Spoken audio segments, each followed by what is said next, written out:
काल रात्री पिंपरी चिंचवड शहरातील देहू रोड परिसरामध्ये भाजपचा कार्यकर्ता आणि आजूबाजूच्या परिसरात मटका किंग म्हणून ओळखल्या जाणाऱ्या रमेश रेड्डीची निर्घृण पद्धतीनं गोळ्या झाडून हत्या करण्यात आली। ही हत्या झाल्याच्या नंतर रेड्डीच्या नातेवाईकांकडून, कुटुंबियांकडून, त्याचबरोबर त्याच्या मित्रांकडून, समर्थकांकडून मोठ्या प्रमाणात आक्रोश केला गेला। मुंबई पुणे हायवे सुद्धा अडवून धरलेला होता आणि पोलिसांवर दबाव टाकण्याचा प्रयत्न सुद्धा झाला। मात्र हे सगळं आत्ताच झालेलं नव्हतं। रेड्डी कुटुंबामध्ये अशाच पद्धतीनं आणखी एका तरुणाचा मागच्याच वर्षी खून झालेला होता। हा तरुण म्हणजे कोण होता तर हा तरुण याच रमेश रेड्डीचा लहान भाऊ होता, ज्याचं नाव आहे जॉन रेड्डी। वर्षभरापूर्वी जॉन रेड्डीचा खून, त्यानंतर आता रमेश रेड्डीचा खून। या दोन्ही खुनांमध्ये काही कॉमन गोष्टी आहेत का, किंवा दोन्ही खुनांची कारणं नेमकी काय होती आणि काल रात्री देहू रोड मध्ये नेमकं काय काय घडलं, सगळंच जाणून घेणार आहोत। नमस्कार, मी समृद्धी आणि तुम्ही पाहताय टॉप न्यूज मराठी। देहू रोडच्या गांधीनगर परिसरामध्ये राहणारं रेड्डी कुटुंब, या कुटुंबातील मोठा मुलगा म्हणजेच रमेश रेड्डी, लहान मुलगा म्हणजेच जॉन रेड्डी, या दोघांची सुद्धा 1 वर्षाच्या अंतरानं निर्घृण पद्धतीनं हत्या करण्यात आली। आता रमेश रेड्डीच्या बाबतीत नेमकं काय घडलं हे सगळ्यात पहिल्यांदा जाणून घेऊयात। काल रात्रीच्या वेळेस असं घडलेलं होतं की या शहरातली जी देहू रोड परिसरामधली जी बाजारपेठ आहे, या बाजारपेठेमध्ये एक पंडित जवाहरलाल नेहरू नावाचं मंगल कार्यालय, त्याच्याच बाजूला एक कपड्यांचं म्हणजे टेलरचं दुकान आहे, ज्या ठिकाणी या रमेश रेड्डीने काही कपडे दिलेले होते आणि तेच कपडे परत आणण्यासाठी म्हणून रमेश रेड्डी आपल्या एका मित्राला घेऊन त्या ठिकाणी पोहोचलेला होता। रात्रीचे अंदाजे 9:30-10 वाजलेले होते आणि तेव्हाच हा सगळा प्रकार घडला। ज्या वेळेस रमेश रेड्डी त्या ठिकाणी आला तेव्हा ऑलरेडी त्याचा पाठलाग करत आलेले आणि दबा धरून बसलेल्या आरोपींनी त्याच्यावरती बेछूट गोळीबार करायला सुरुवात केला।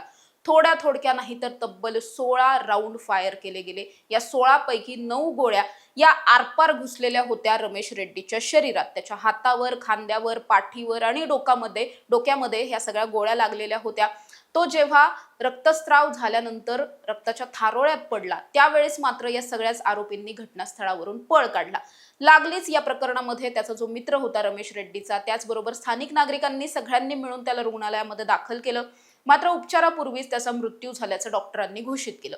त्यानंतर मात्र देहू रोड मधलं संपूर्ण वातावरण चिघळलेलं होतं, कारण मोठ्या प्रमाणात जमाव जो आहे तो एकत्र झालेला होता। रुग्णालयाच्या बाहेर सुद्धा त्यांनी बराच वेळ ठाण मांडून ते सगळे बसलेले होते। त्यानंतर पोलिसांवरती सुद्धा दबाव टाकण्याचा प्रयत्न केला गेला। लवकरात लवकर आरोपींना अटक करण्यात यावी अशी मागणी केली जात होती। याच मागणीसाठी मुंबई पुणे हायवे सुद्धा अडवून धरला होता। हे सगळं घडलं आणि त्यानंतर मात्र पोलिसांनी आश्वासन सुद्धा दिलं की आम्ही लवकरात लवकर आरोपींना अटक करू। पोलिसांनी तातडीनं घटनास्थळावरती पंचनामा केला, पोस्टमॉर्टम झालं आणि त्यानंतर लगेचच या प्रकरणामधला तपास सुद्धा सुरू केला। पोलिसांनी आतापर्यंत या प्रकरणामध्ये 2 संशयितांना ताब्यात सुद्धा घेतलाय। या प्रकरणामध्ये 4 ते 5 आरोपी असण्याची शक्यता आहे। 5 जणांविरोधातला गुन्हा सुद्धा दाखल झालाय, मात्र आरोपींची ओळख निष्पन्न होत नाहीये, त्यासाठीचे प्रयत्न सुरूच आहेत। मात्र जेव्हा हा खून झाला त्यानंतर लगेचच सगळ्यांना वर्षभरापूर्वी रमेश रेड्डीच्या भावाचा खून झालेला होता, त्या घटनेची आठवण झाली। त्या घटनेची पुनरावृत्ती ही झाली आहे का, अशा चर्चा सुद्धा सुरू झाल्या। आता जॉन रेड्डी याच्या बाबतीत नेमकं काय घडलं होतं तर जॉन रेड्डी एका वाढदिवसाच्या कार्यक्रमात गेलेला होता आणि त्यावेळेस 2 वेगळ्या गटांमध्ये सुरू होत असलेल्या वादांमध्ये, हाणामाऱ्यांमध्ये आणि मग झालेल्या गोळीबारामधली चुकून एक गोळी जॉन रेड्डीला लागली आणि त्यामध्येच त्याचा मृत्यू झाल्याची माहिती आतापर्यंत समोर येते।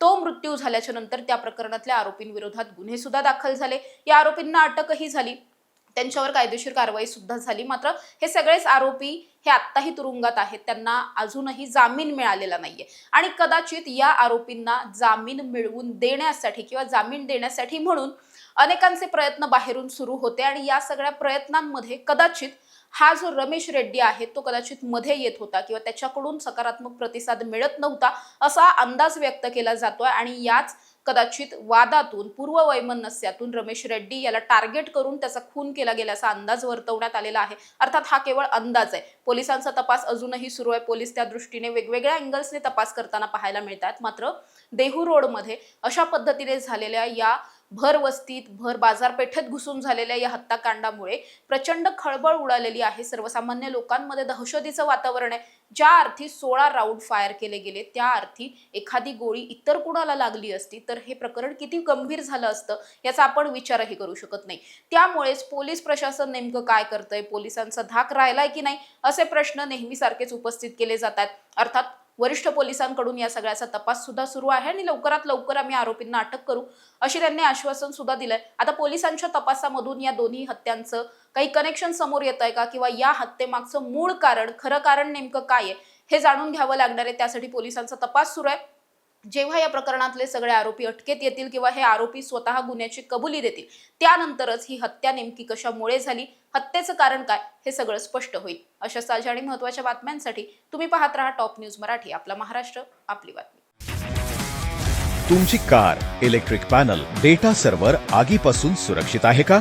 नाही? मग आजच बसवा F protect temperature activated fire suppression device.